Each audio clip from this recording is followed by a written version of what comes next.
नमस्कार मित्रांनो, आपला मित्र रॉयल शेतकरी माझ्या चॅनलवरती आपले मनपूर्वक स्वागत करतो मी. बघा, ही लावगण आपली आहे 7 जूनची.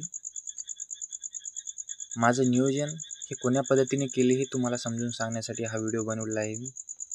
काही दिवसापूर्वी मी यूट्यूबवर व्हिडिओ टाकणे हे बंद केले होते, कारण लोकांचे निगेटिव्ह विचार आणि अतिशहाणा म्हणलेले मला पटत नव्हतं, त्यामुळे मी व्हिडिओ बंद केले होते. पण माझी अशी इच्छा झाली की मी माझा प्रत्यक्ष कापूस तुम्हाला दाखवण्याचा प्रयत्न करत आहे. अप्रतिम पाते आणि बोंड माझ्या झाडाला लागलेले आहे. माझी थोडी अर्ली लावगण झाली आहे.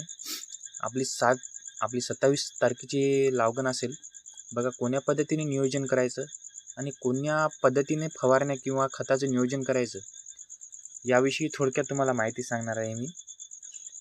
आपण जर व्हिडिओ पूर्ण बघितला तर पुरेपूर माहिती देऊ, आणि व्हिडिओच्या माध्यमातून जर तुम्हाला समजत नसेल तर मी माझा कॉन्टॅक्ट नंबर टाकणार आहे. आपल्याला पूर्णपणे पद्धतीने नियोजन सांगेन.